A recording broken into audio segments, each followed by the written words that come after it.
Hello, and welcome to a podcast of progressive intent. I'm your host, Remixt. And I am Bamf of the sect Bamfius, who follows the path of Bamfilosophy. You can call me Bamf. And today we're here to bring to you podcast number 2. We've got some decent topics in store for you today. We're going to recommend some new books that came out in the progressive fantasy genre. We're going to talk about what happened with Will. But before we do that, we want to let you know where this podcast is available, because it is now available in more locations.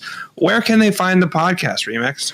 All right. First and foremost, you can find us on Discord, where we will have all of this information spread out for you, and we will be making announcements and contests and just talking with the Cradle community in general, or just people that want to talk to us in general in our own Discord. And yeah, we are available on pretty much every major podcast platform, including Spotify, Anchor, Google, a couple of other ones that I forget the name of. The only one that we aren't on currently is Apple, and that's because Apple likes to make everything a process. So as soon as they we're in the process of being on Apple. Right. So we don't know when, but eventually we will be on Apple Podcasts as well. And until then, you can find us at, I think, 6 or 7 other locations other than YouTube. And of course, you can always find us here if you don't like those. Absolutely.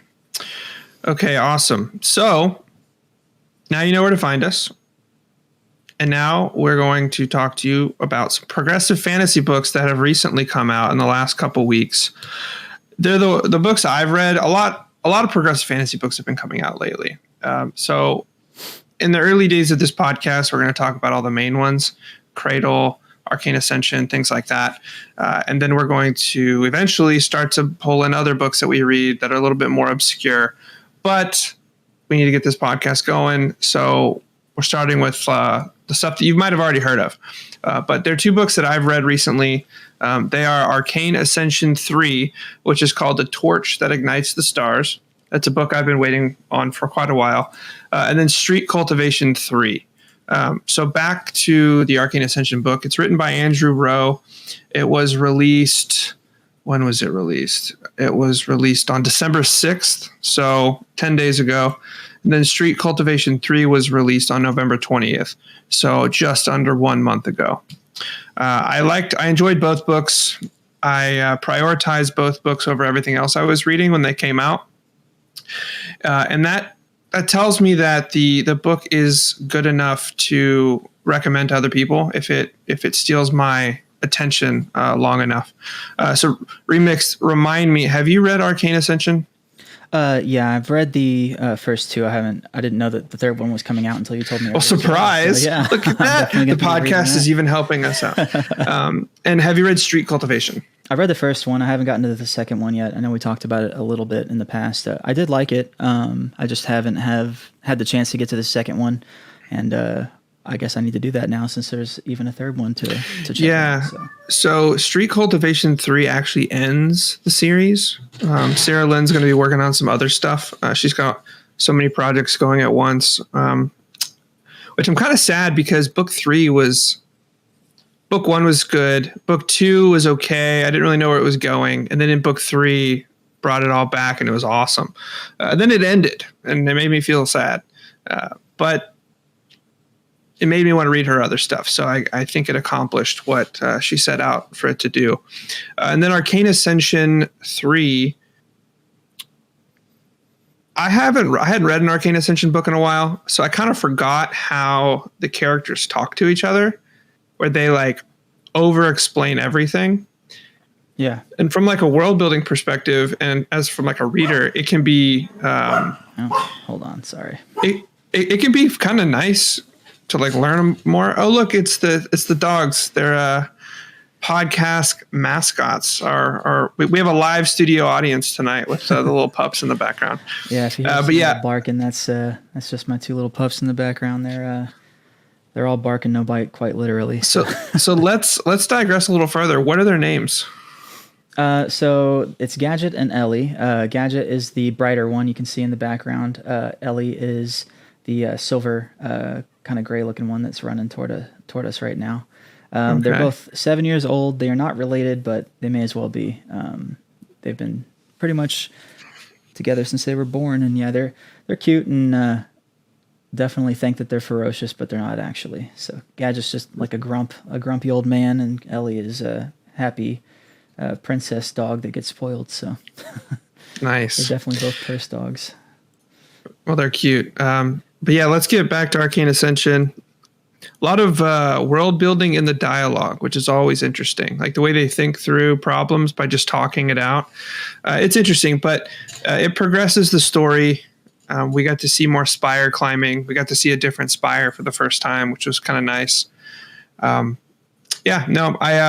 prioritized it over everything else I was reading. So because of that, that's my benchmark. So if you've read the first two, definitely read the third one. If you haven't started the series, the first book, Sufficiently Advanced Magic, is really good. So definitely a series to, wet your teeth on. If you haven't, is that a saying? Wet your teeth, or is it? Or it's like cut your teeth now. Cut your teeth on it. Yeah, wet whatever. Your teeth on sounds a little strange. I guess, wet your teeth on the Arcane Ascension series. It's worth a read. I absolutely think it's worth a read. Yeah, absolutely. Check that out. Cool. So that wraps up the new books that I was aware of that came out.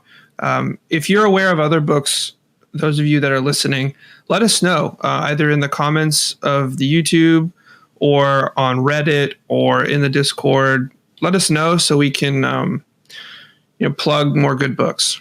That's the whole point of this podcast. Right. So moving on to more cradle related things, we have a fan art showcase that we're going to be doing, and Banff is going to be bringing that up. You'll see it. Yeah. If you so are for those of you that are listening, I'm going to call out this artist's name or her, I guess her handle on Instagram. She goes by jazzy.kandra, Kandra, and she makes really, really good art. She's also a moderator of the Discord of Dubious Intent. And so she's there in the community, but she's one of the most prolific artists in several different fandoms. So we're showcasing her because she's awesome. Let's get her some more followers. But I wanted to call out one thing that few artists' artwork becomes a meme in the community. Kandra's artwork does become a meme in the community. In the early days when she was drawing Ethan, she drew him the way he's described, and the trolls commented on his nose. And so Ethan's nose became a meme for a while. Then Malice became a meme for a while. She drew Malice and people in the comments complained. So then she drew like a thick version of Malice to troll them. So her artwork becomes a meme. And the most recent artwork that became a meme, currently it's the third picture on her Instagram. And it is Bims, the Bims the one and Bims the only. She drew a really cool cartoony version of Lyndon breaking through a star into the void. And the concept behind this, I think, was, like in games when you like collect stars or collect coins, that's like your points. And she wrote cursive, to kind of like sign it. But her cursive, instead of looking like points, it looks like BIMs. And so across all the different social networks, BIMs has propagated, and now BIMS is real. And I'm going to campaign for BIMS to be the mascot alongside, was it Ellie and Gadget? Yeah, it's a good pet name for sure. BIMS. It's definitely the next dog name for me. BIMS the cartoon Lyndon. So it's awesome. Go check it out. Go get comment on that picture and say, BIMS one, BIMS all. But show Kandra some love, because she recently, posted two really awesome new pieces. One is it's titled something Rose Gold, but it shows our three most prominent Aurelius people, past, present, and potentially future. Iberian Aurelius, Claudia Aurelius, and then our only Ethan Aurelius. And it's phenomenal. she did a great job. So that's the call out I wanted to make. Mainly, I wanted to call out BIMS because BIMS is the future of Cradle. Awesome. So yeah, definitely give her a follow if you haven't already. And she does take commissions. So whenever if you have a scene you want illustrated that hasn't been illustrated yet, hit her up. She's a high quality artist. Awesome. Okay, so next is just a small update on what I have been doing in Unreal Engine on the Cradle. Yeah, speaking of art, show us your video game Cradle art, or at least give us an update. Right, so I will have something to show you guys next week. I don't think we have time for it tonight, and I'm not quite ready to show the status yet. But a couple of things I've been working on, other than the look and feel, like I said last time, is I have two art styles that I'm trying to decide between that I will show up on the next podcast. One is like a more cartoony, stylistic kind of world where it's a little easier to like make. Fortnite? Yeah, looks a lot like Fortnite kind of thing. And the other one is like a hyper realistic, indistinguishable from the real world kind of thing. Like, PUBG or maybe Call Daisy, of Duty, something like that. Okay. As far as landscape goes, there's no guns, obviously, but the art styles, I like them both, and it's kind of hard to decide which one to go with, and I really need to decide because I definitely can't keep making assets. All right, listeners, another poll. Let us know. Help Remix decide. I'll ask Will, but let's let the fans choose. Do you want to see more of a Fortnite-y look in Sacred Valley, or do you want to see more of a PUBG, Call of Duty, realistic looking Sacred Valley? Right. The video I made was more of the Fortnite-y look in Sacred Valley, I believe. I've seen some screen captures of the realistic view, and it looks sick. It does look sick, but I think Remix, you want to give the fans what they want for it to be like a little, Sacred Valley Discovery Zone. Right. So that was a very early version of the stylistic thing that I sent you. It doesn't look anything like that anymore, but that is kind of like the direction at the very least. So it's like a lot less details, small details and stuff, obviously, but, more cartoony, like I said. So anyway, other than that, I've been working on getting storms to work. That isn't so much as the problem as... over Great Father specifically. Getting a storm, an isolated thunderstorm right over that mountain, and then have it snow over another mountain, and then have it not be doing that over the other mountains. Like having a whole weather system within Sacred Valley that it's basically 4 different weather systems over 4 different mountains that are close-ish together. Most weather systems... Not hard at all. Yeah, they don't like to do that. So I've been working on it. And it's a pain in the ass. So if you know how to do weather in Unreal Engine, please reach out to me because I am beating my head against my desk every night when I'm trying to figure out how to do that right now. Bad for podcast production. So somebody help him out so we can get into our offices more and speak progression fantasy on the podcast of progressive intent. Right. So yeah, we do eventually want to use it as a tool to to get in there and to let other people explore and all that. But we've been over that. So that's the status of the Unreal Engine. You'll get something to actually see the next time we record our podcast. And I really hope you guys end up liking it. But yeah. So next up is we're going to talk about this thing that happened with Will, which is that thing needs a break. He needs to take a break after taking a rest. Yeah, which is well deserved. Okay, I have a lot of thoughts on this. Okay, so if I talk too long, let me know and we'll switch perspectives because I'm the ripe old age of 30. I think you're also thereabouts 30. As well. Yeah, and first of all, I wrecked my health in college, not from partying or anything, but from like just not sleeping because I didn't balance my life well at all. When I got into the real world and I had a job, I found myself not having any fun or not letting myself relax, just being dumb. And what's it all for, right? And I always thought that if I was able to work for myself, not be a salaried employee, have my own business, that I could escape the quote unquote rat race and be able to live life on my terms. Well, Will has done that, and he's still working his ass off to the point where he's reaching burnout. So this is it's a trap that finds us all, right? I have a boss at my job, right? You have a boss at your job. Will's boss are the fans, effectively, like the people who buy his books. And, coming from like one of the top fans, Will, yes, we approve your you have infinite PTO, basically.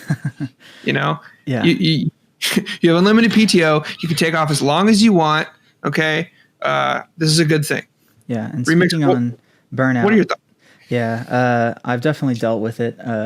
Being a 30-year-old myself, almost 31, I discovered my passion for computers pretty early on in my life, and I'm lucky enough to do what I love for a living, which is to program, to write programs, computer programs, and all that.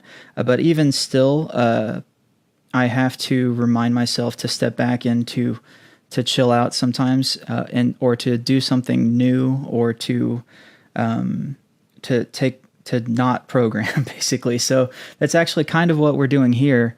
For me anyway, is like this podcast and reading and taking a break from something that I love to do, but something that if I do it too much, I'll run into an issue that I'm sure Will has run into a couple of times, which is burnout. Like if you do too much of the same thing over and over and you never let yourself take a break, you'll end up hurting your own performance on top of disappointing the people that are closest to you, because you're always working, never taking time for yourself and your family to do what you want.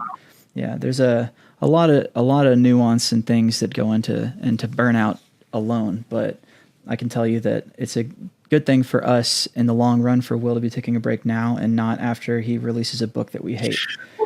Also, the crazy thing is he's taking 3 months off and it doesn't change the release schedule.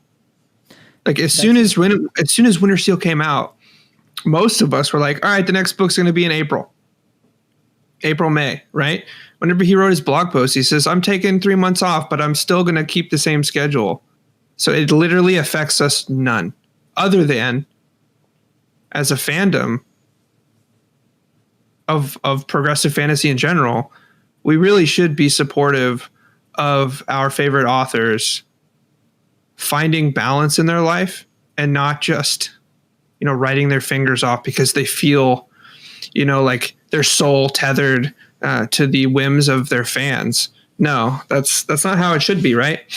We appreciate the art that they create, and they don't really answer to us.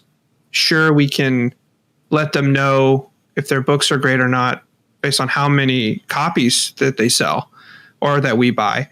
But I think this is for a lot of the young listeners and like the young readers of this genre or of any genre, a lot of you might be going to college soon, or might be just entering the real world, or might still be in high school, and balancing your own life without having oversight from someone else is not the easiest thing in the world. It's a skill, and it's a skill that not a lot of people get a lot of time to practice. Because once you enter the real world, you have bills, you need to manage your finances, then you need to manage your hobbies and pursue your passions, try and find fulfillment in your life, and that leads to happiness. This is something that you're going to face eventually if you're not facing already. And it's definitely a good start to try and empathize with the creators out there that are working their asses off to make a living and don't have the opportunity to take as many breaks.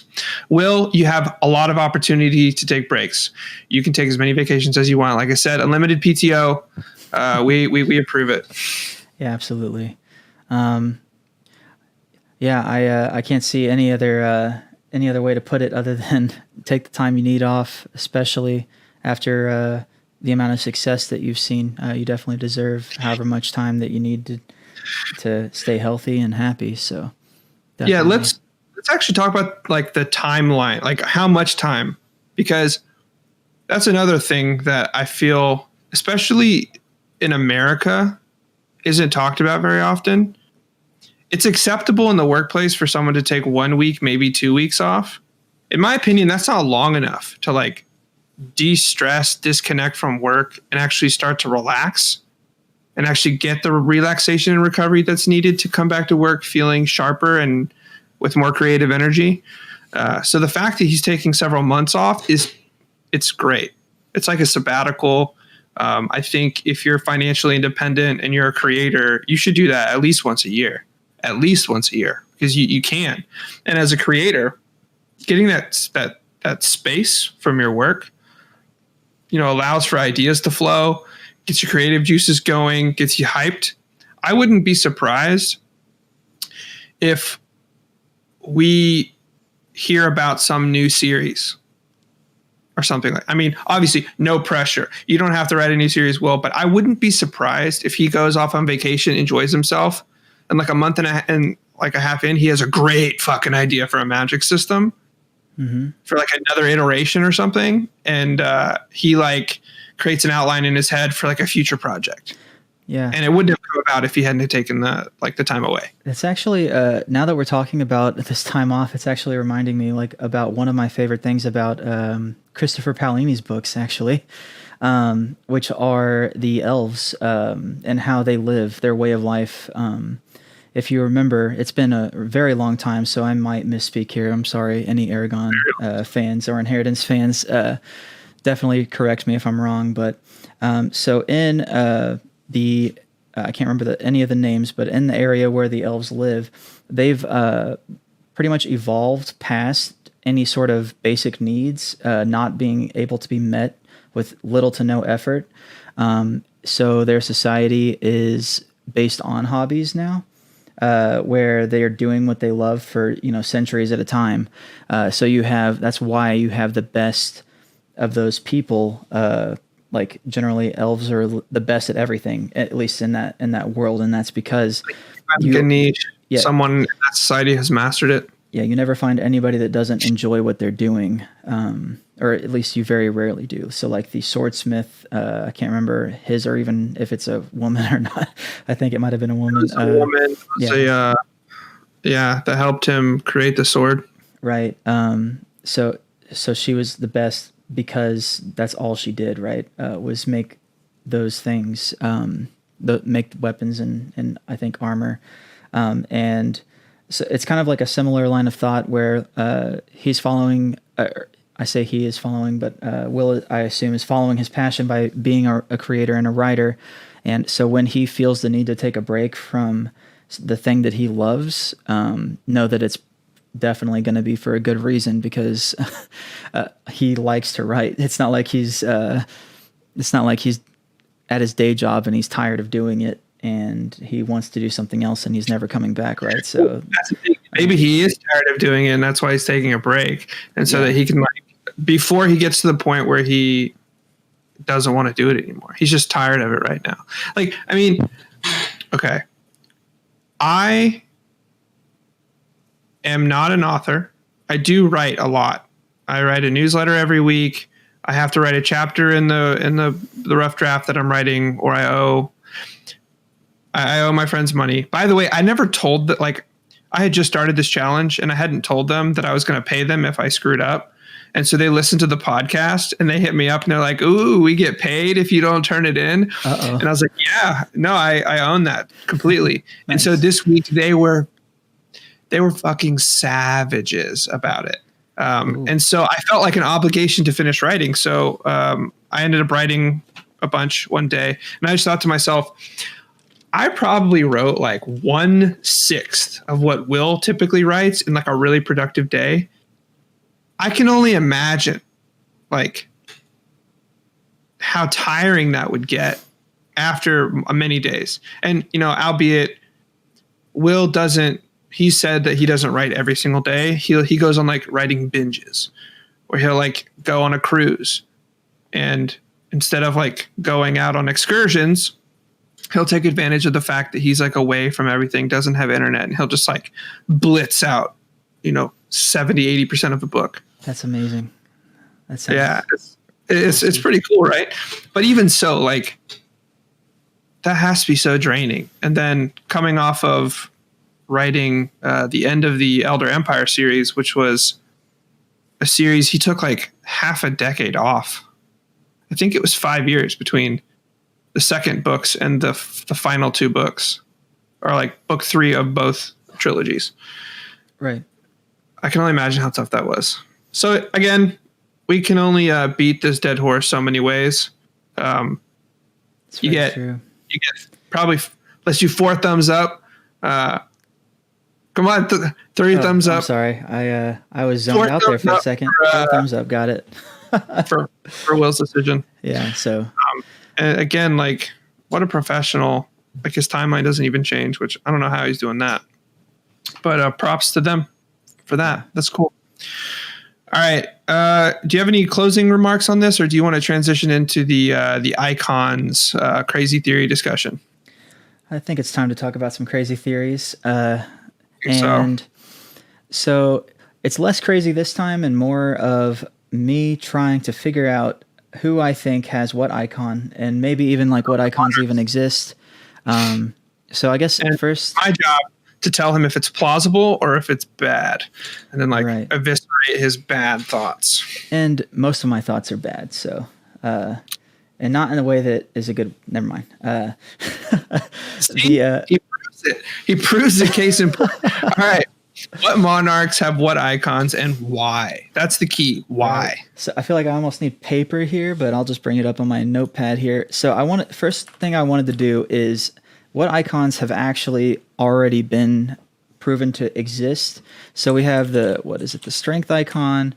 I believe you made a video on this, right? I did. I made a video on it. So we won't go too much into depth. I don't want to.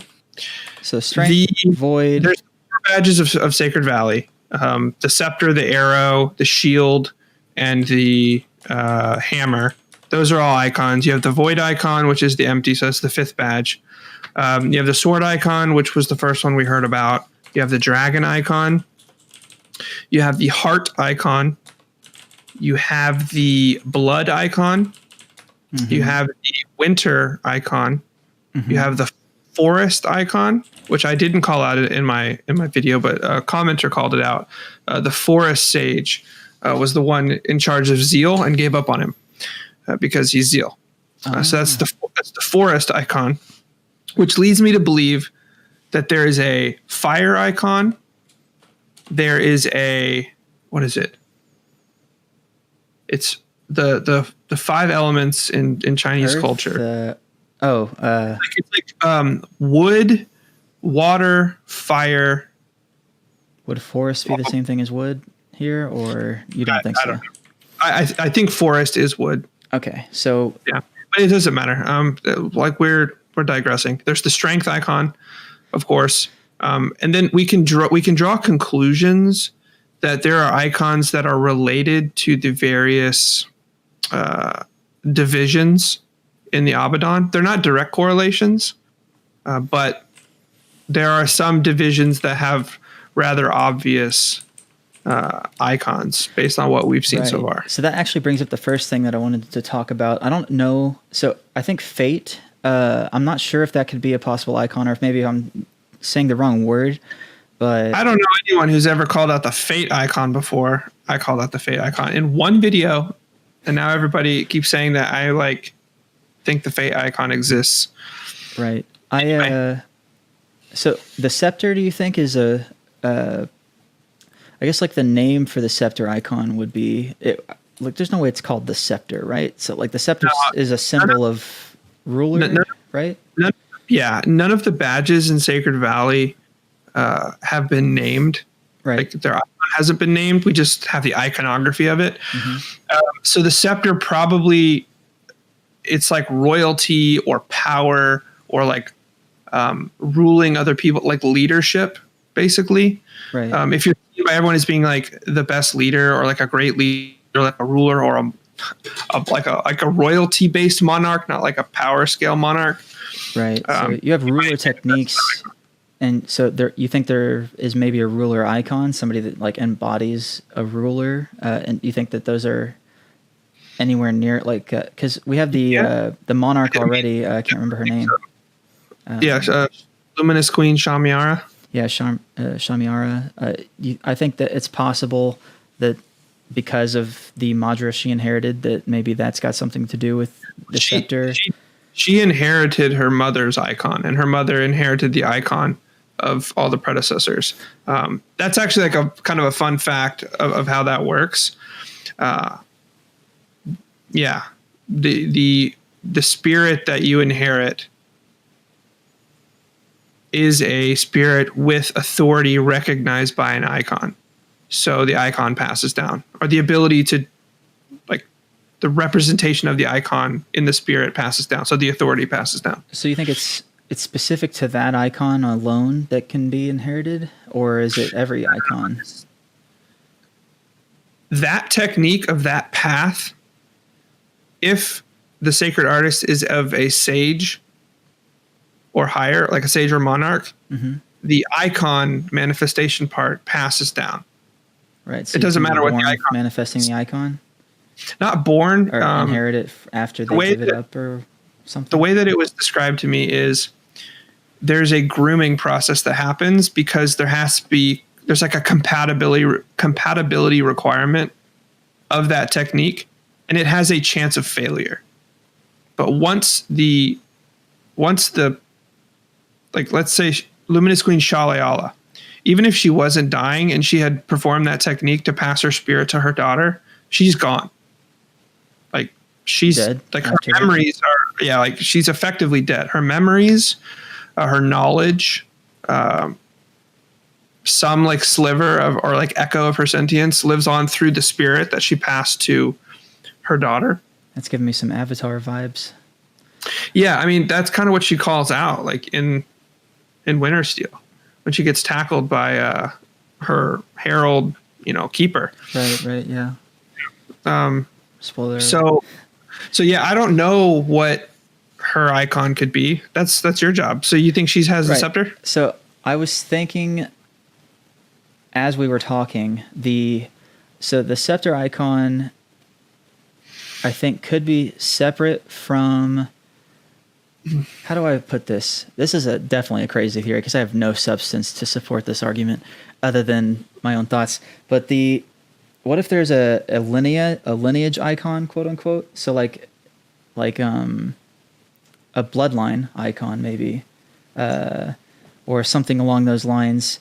A way to manifest your spirit, or manifest an icon like the bloodline icon or something like that, in such a way that your Madra is inheritable, if that makes sense. So like, it's so hard to describe what I'm saying. So like the scepter icon wouldn't be right. So what you're saying is there some force of magical nature that makes you more capable of inheriting power or passing power down? Yeah, like an inheritance icon specifically.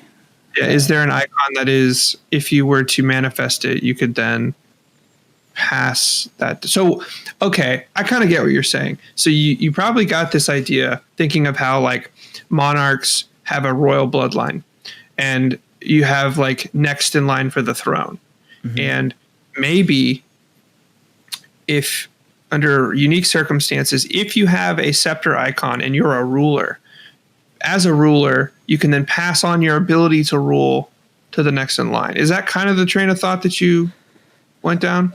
Almost, except I think that the scepter icon is not part of it. I think there's another icon that's specifically meant for inheritance, and they also just happen to have the scepter icon.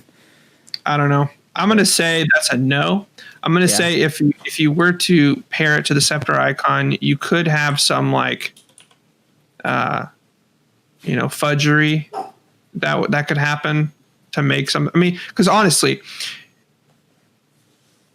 bloodline powers come from either a sacred beast ability that the sacred beast becomes strong enough to become a human and then breeds with another human or another sacred beast, and then the child will likely inherit the bloodline of that ability. Or you have a monarch that becomes a monarch, and then they can pass down an ability in a bloodline. We don't know the specifics of that, Right.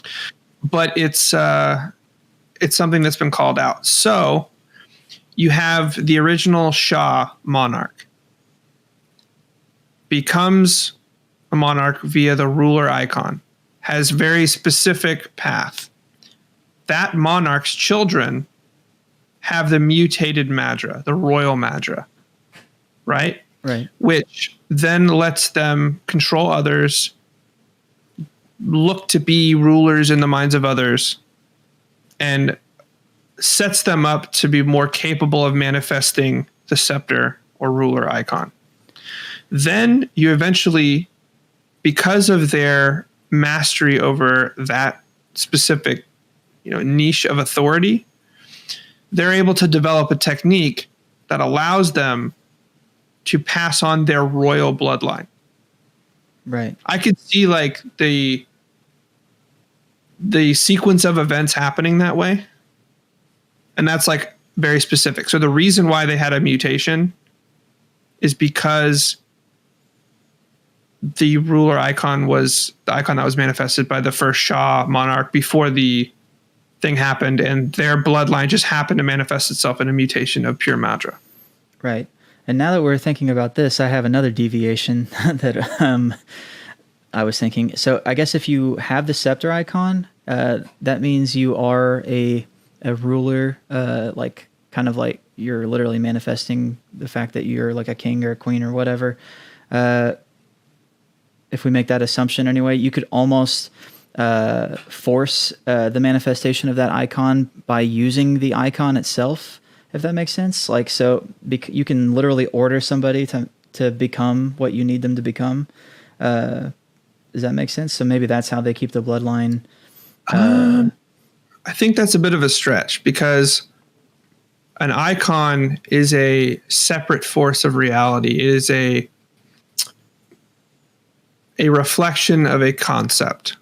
We're getting super vague and abstract here, but it is a reflection of a concept that when it sees itself represented in another to a certain degree, then it will manifest itself when that person becomes self-aware and declares themselves to have that authority, right? So what I mean here, I think I described it wrong here then. So like, let's take Lyndon, for example. It's spoiler alert, by the way, for Winter Steel. Big spoiler alert. At the end of the book, the whole Winter Steel empty badge thing, showing that like Lyndon's basically been told that he was empty, even if it's only symbolically, since he was a child. And it, in a way, made it easier, quote unquote, easier for him to manifest the void icon. At least that's kind of implied, I think. So if you have somebody that was able to manifest the scepter icon, they are the absolute embodiment of a ruler, and they have royal Madra, quote unquote royal Madra. It's not quote unquote, I don't know why I said that, but they have royal Madra, and they can, from their child's birth, they can raise them to have the ability to manifest that icon, because they're kind of, they can use their Madra and they can raise them that way, I guess, in a way to force them down that path. I'm sorry. So like, we don't know what the specifics are of the scepter icon's manipulation of reality, but you still bring up a point that we can extrapolate to all the icons. Tim the Sword Sage trained Yeren to be a swordswoman, a master swordsman, whatever, a master of the sword. And because of that, she believed herself to be, like, everything was the sword. However, in her mind, it was just a little bit different. Everything was her sword living up to her master's sword. So it was an imperfect. There's a step removed. Yeah. Yeah, it was. Yeah. So she was able to reflect the icon, but she was not able to manifest it. But he raised her to be a master of the sword and to think of herself as a sword. She's sharp. She cuts. The words that she says are sharp and direct. Her hair is very, straight edge. She solves her problem with offense. Uncanny how Ruby just wants to like stick people with swords. Right. Right. So Yaren thinks of herself as a sword. Even though that, yeah. So like that kind of, when you're raising someone, you can directly contribute to their self-esteem and their self-awareness and who they identify as, especially if you are long-lived, have the wisdom of a multi-century monarch, have all the power, all the resources and like the general knowledge of the world. Right. Yeah. You could raise someone to have the self-awareness and self-esteem that would be required to achieve the deeds necessary to manifest an icon. We see that with mercy. And so I have a theory, and I've said it in my video, so it's whatever. I have a theory about malice. What icon she manifested, how she manifested it, and how she's basically grooming mercy along that path. Right. This is a pop quiz. Okay. What icon do you think that malice manifested and why? Damn. The arrow? Yes. Oh.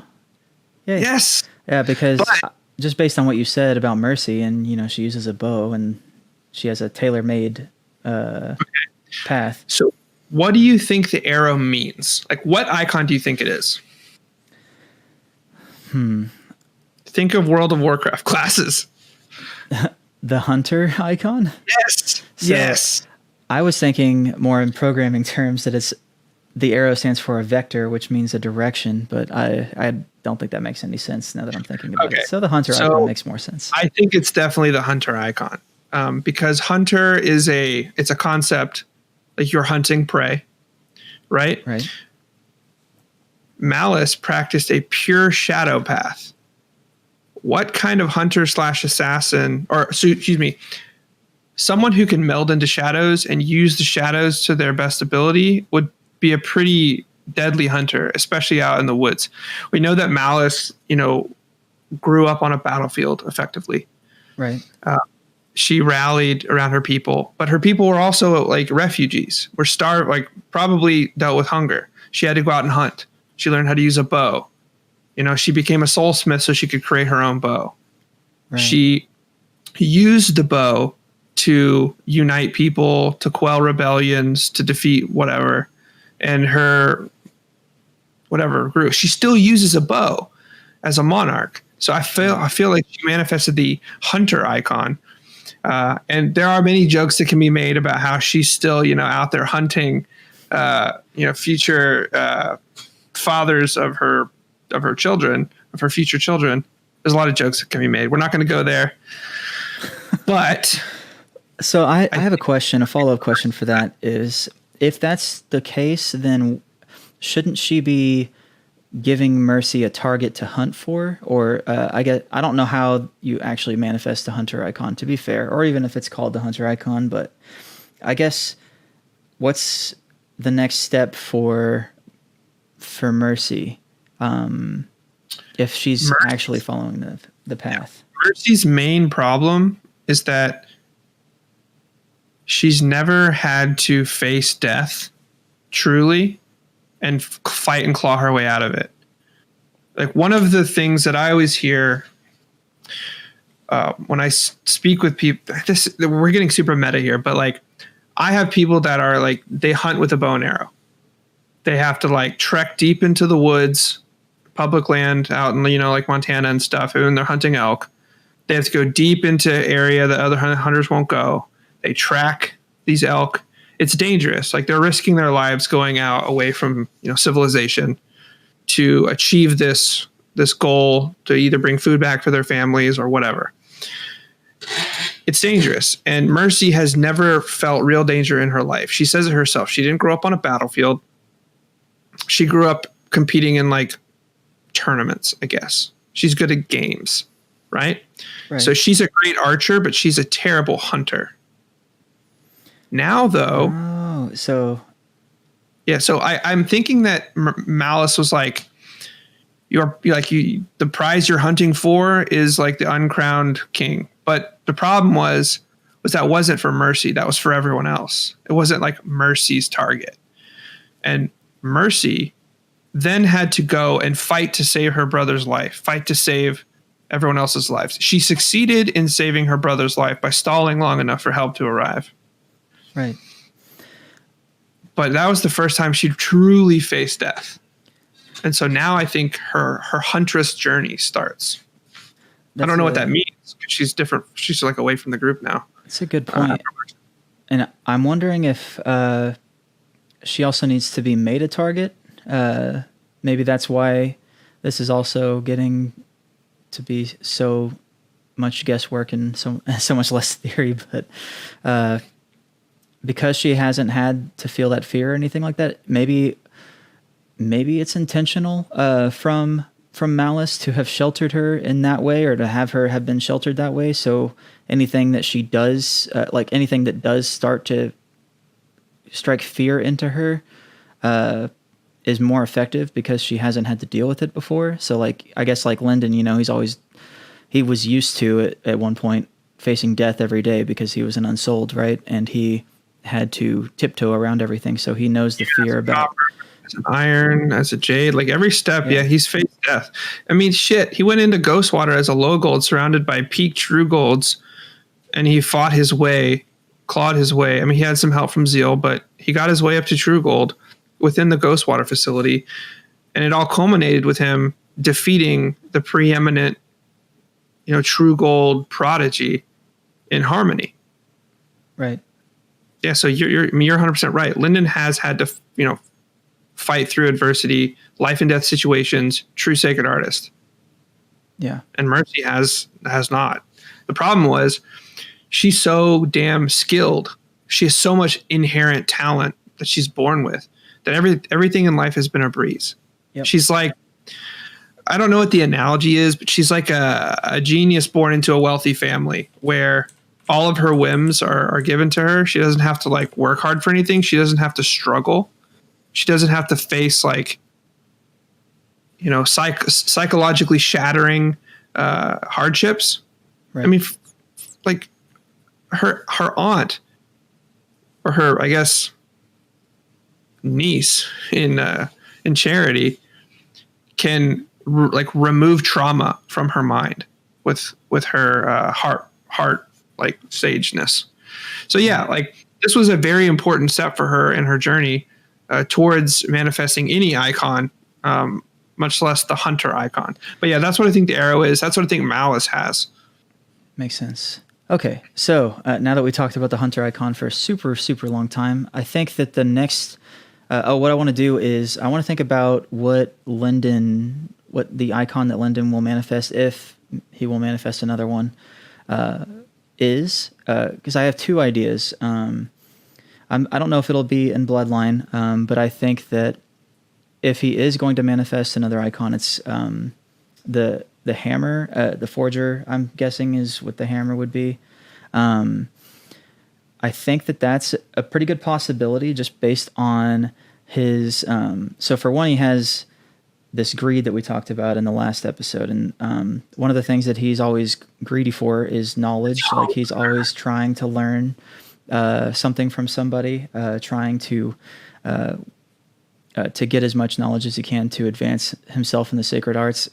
So I think that the only reason why this may not happen is because of the dire circumstances that the next book seems to be leading up to, which is fighting a dread god, or at least trying to prevent everybody in Sacred Valley from dying to one.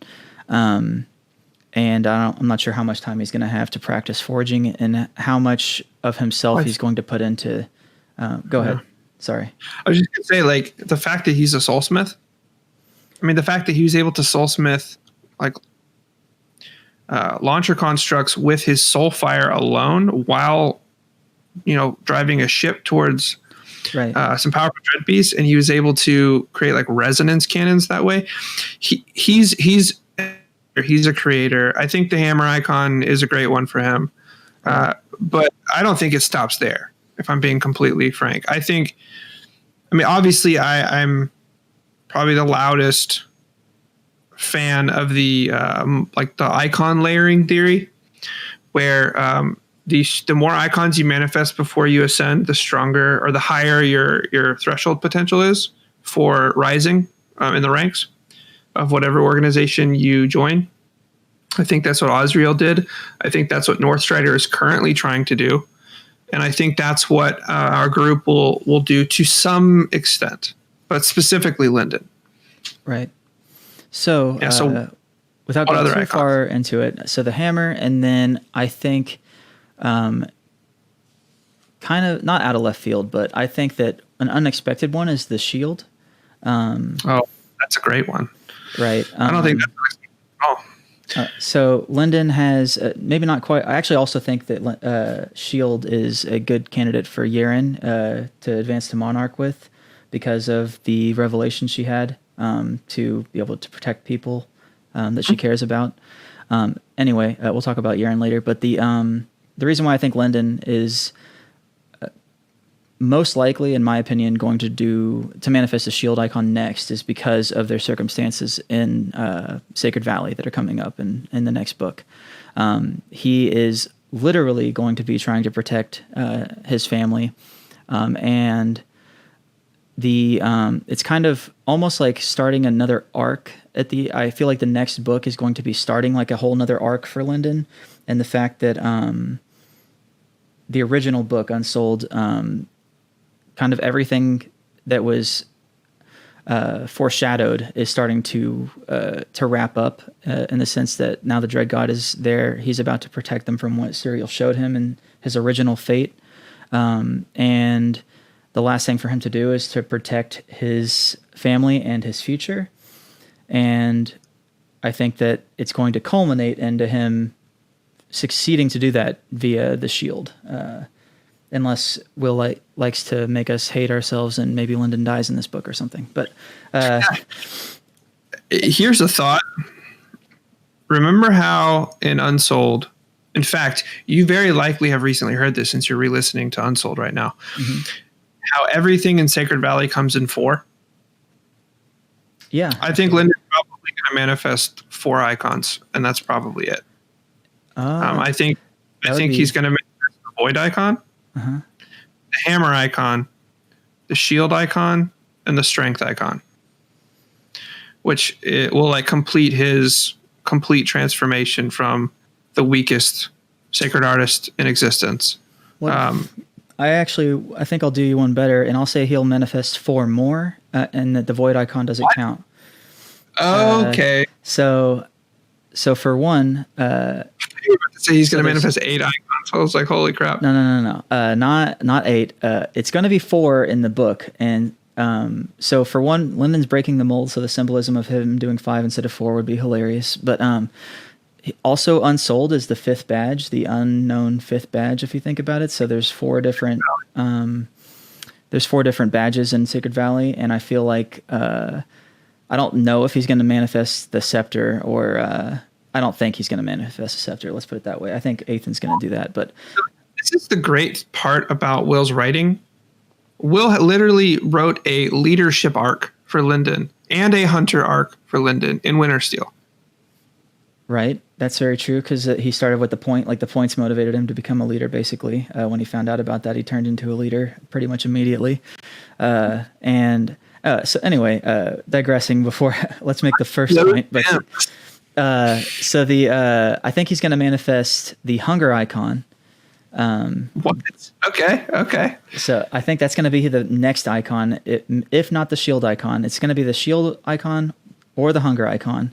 If we go along with your theory of the 4 thing, I actually think it might just be the shield. But if we accept that he's going to do 4, it's going to start with hunger. Manifesting the hunger icon, I feel like, is what he's closest to right now, just because it goes hand in hand with the void icon, if that makes sense. Okay. Because so like the void icon is emptiness, and now you have to fill that emptiness with something. I guess I don't know. That's a very loose way of putting it. Go ahead. Question. Why do you think there's a hunger icon? So partially because of the thing, like when he touched the dread god, the amount of like the hunger that it felt, it just seemed like it's like such a power when you have that much hunger. Like it seems like that in itself is enough to like destroy things. It's hard to explain. I think that if a hunger icon exists, no one has ever manifested it before, because it couldn't have existed until hunger magia was artificially created. And then you have the dread gods that were the first beings to reach the pinnacle of hunger related power in the iteration. So this is getting into some like metaphysical abstractions. How did the sword icon come to be? There had to be enough swords in enough places for it to become a universal concept. Right. Well, hunger, greed, I feel like is a pretty universal. I mean, it's one of the 7 deadly sins, right? So it's a universal human thing. And now we have one of the strongest iterations that has 4 monstrosities that are consumed by hunger. So perhaps at some point along the way, hunger as a force of reality or a concept of reality might have come into being. And so there might be like the newest icon in the multiverse might be a hunger icon. I mean, it's an interesting concept. And I think that one of the reasons why it's hard to understand, or not understand, but one of the reasons why it's hard to guess if there is a hunger icon or if what other icons there might be other than, like the basic ones that like fire, like we haven't seen fire, but there's probably a fire icon, right? I think it's because we don't have an understanding from the Abaddon's perspective. Like, what do icons mean to the Abaddon? And I think there's a word that like hints at this, but doesn't really say too much. Right. But yeah, go on. So I was thinking, like, obviously North Strider's authority over the strength icon means nothing as far as being able to kill the highest of the Abaddon, but I don't remember if it was a video or if it was in the audio book that I was listening to, where it seemed implied that North Strider could kill low-level Abaddon, probably. Where it was. Do you listen to the podcast, the Hidden Gnome podcast? Yeah. Okay, that's where you heard it. It's from Deathmatch number 3, where North Strider is fighting against Alan. And he has like an internal monologue where he's assessing the situation. And he's like, I hope the Abaddon they pit me against now is stronger than the last one. Right. Okay. Implies that he defeated the lower level Abaddon. Right. So these icons actually do mean something. And I think they're the source of strength for the monarchs in it. So like your theory before about how if you manifest several of them, you go higher in the ranks of the Abaddon. So like maybe the hunger icon or maybe there's like an unlimited source of icons, and it's almost like showing your authority over not an emotion, but like a way. Like, how there's the way. So like maybe you have a way, a specific thing that you are able to embody, and so much of yourself is able to embody it that it turns into your power. Like, and that's like because the way and the icons are like, those are similar because like that's how you become a monarch, and then monarchs somehow can ascend past that. Like once you can touch the way, the icons have to have something to do with it, right? So I tried to make a video today and I went on a rant and I ended up like thinking like I discovered something, which it is a crazy fucking theory, and I just remembered it. And I don't know if we're like allowing ourselves to curse on this podcast, but I've done it twice now, so I apologize. If we can, I will use it to emphasize my points. But before I go deep down that rabbit hole, and I think that's what we should end the podcast with, is that once we kind of like move away from the icons. But I personally think Hunger Madra was created using both the authority over the void and the authority over creation. So the hammer and the void icons were used conjointly by Osriel. Osriel tried to create a balanced Madra energy source, whatever, for reasons, Right. and he ended up like screwing it up. And I kind of have this like super far-fetched tinfoil theory that he screwed it up because his fate was manipulated by some of the OG Abaddon that were originally from Cradle. Interesting. Super tinfoily.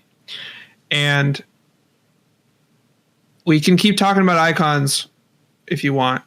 And then I can go deep down the rabbit hole for you. It involves the Nethergate.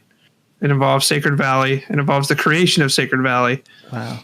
So I think that is something that we're going to have to talk a lot more about than for like 5 minutes. So maybe we should push that to the next podcast and then finish up with icons here. So we're not digressing over and over because I can barely follow my own conversations most of the time. But so we're going to put a pin in that insane theory, and definitely leave a comment or join the Discord and talk in the discussion about that, and give your theories to either me or Banff to see maybe we can get some more substance behind that one for sure. Because that sounds insane, having Osriel use both of those to create.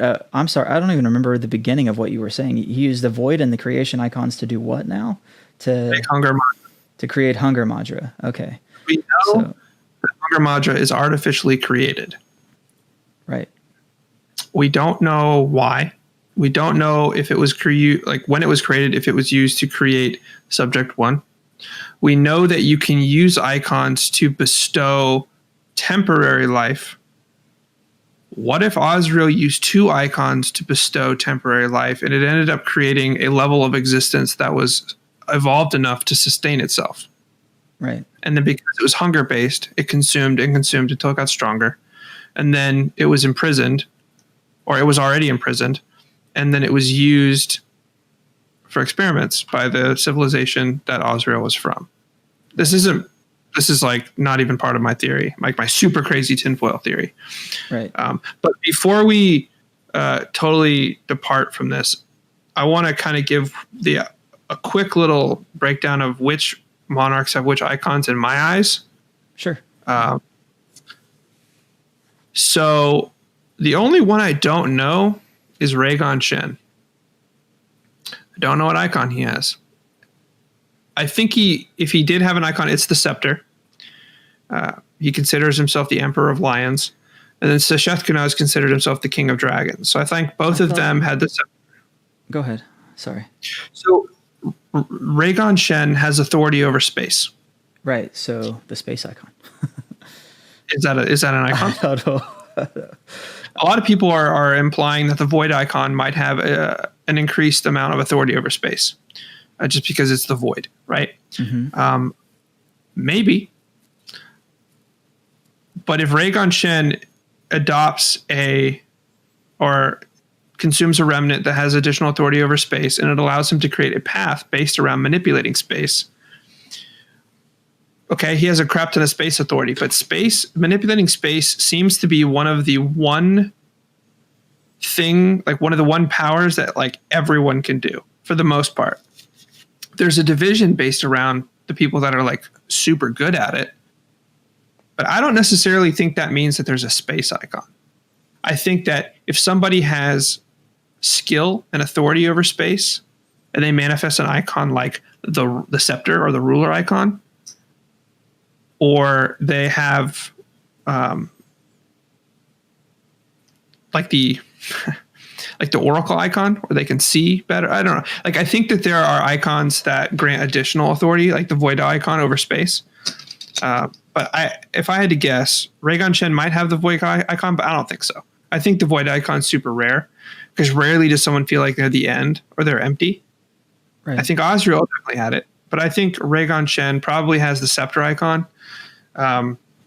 Maybe the Strength icon. I don't know. I don't really want to go too far down the rabbit hole guessing multiple icons. I'm positive that Sesheth Kunaz had multiple. He's a dragon, so is it like common for dragons to get the dragon icon?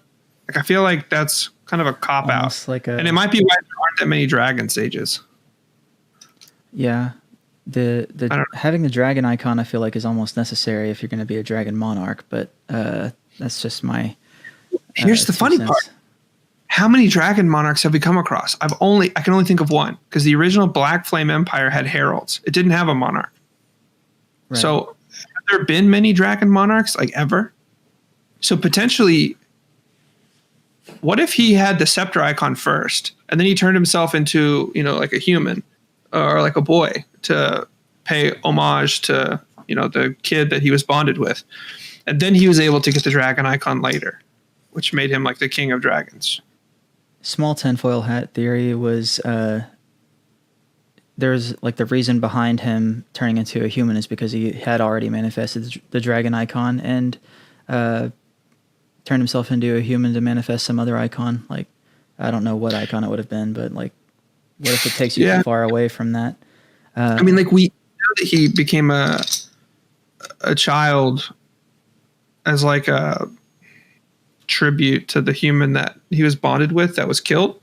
But yeah, I mean, there might be some benefit of changing forms with regards to manifesting icon. Who knows? For Sacred Beast, it's interesting. I don't know. But I think Malice has the Hunter icon. Damn, I feel like a new tinfoil hat theory just pops into my head every time you say something. But what if, okay, this one's cool, so we're going to say it, but then that'll be it. No more tinfoil hat theories for me, I promise.